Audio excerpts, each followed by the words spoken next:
On this Labor Day, we're going to talk about how Henry Gantt, Frederick Winslow Taylor, Walter Polakov, and Vladimir Ilyich Lenin brought Gantt charts and scientific management to Soviet economic planners.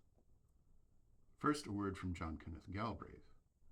Under capitalism, man exploits man. Under communism, it is just the opposite. In researching Agile, I looked for the roots of project management. I explored the origins of project planning techniques and the related charts and diagrams. Two kinds of charts, or three depending on how they are grouped, were widely used in project management prior to the popularity of Agile. There is the Project Evolution and Review Technique, or PERT chart, which looks similar to the Critical Path Method, or CPM chart, which Microsoft calls a network diagram. And then there is the Gantt chart, named after its creator, Henry Gantt, which looks like a horizontal bar chart of start and completion times for tasks in a project. Initially, I thought these originated alongside modern project management as it emerged in the 1950s as a branch of systems analysis, but I found that Gantt charts predated PERT CPM charts and the systems analysis style of project management by a few decades. Gantt charts were created to document repeated industrial processes and were invented in the early 20th century. Henry Gantt was a management consultant to the American Locomotive Company, where he worked alongside a Russian emigre, Walter Polakov. Polakov had experience working in a Russian locomotive factory before he came to the U.S.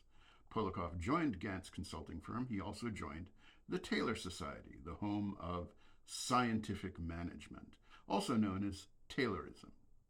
Nonetheless, Polakov was a Marxist. He published several papers with a Marxist point of view on scientific management in the Bulletin of the Taylor Society and in other journals.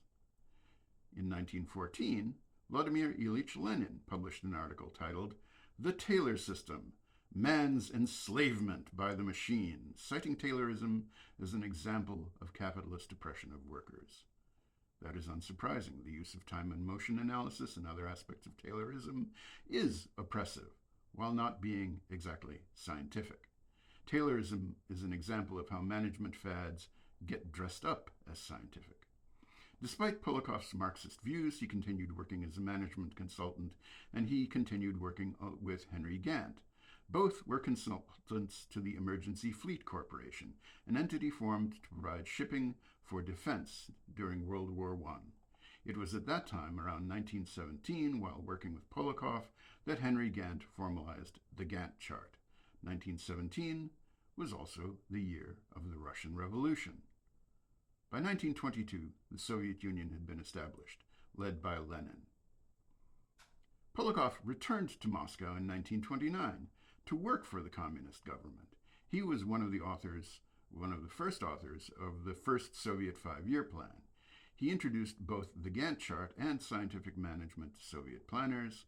Vindicating Polakov, Lenin subsequently wrote that Taylorism was necessary because Russians were such terrible workers. There's a case to be made that American management fads poisoned communism at an early stage of development. Polakov returned to the U.S. in 1931. He worked for various New Deal initiatives and for labor unions, including the United Mine Workers of America. Starting in 1941, a surprisingly late start considering previous Red Scares in the U.S., the FBI kept an extensive file on Polakov. He was interrogated by the FBI multiple times. Informants befriended him to find derogatory information. He even came to the attention of J. Edgar Hoover himself, who was convinced Polakov was a dangerous communist. Hoover wrote that Polakov is reported to be active in Nazi and communist matters in the vicinity of Fairfax Station. He is said to be of Russian origin and a cripple. I wish you would arrange to undertake an appropriate and discreet investigation concerning this individual.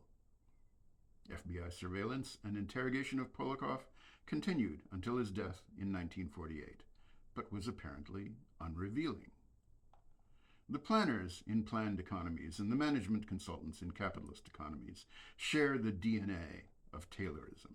They both frequently fail to see the oppressiveness and the shortcomings.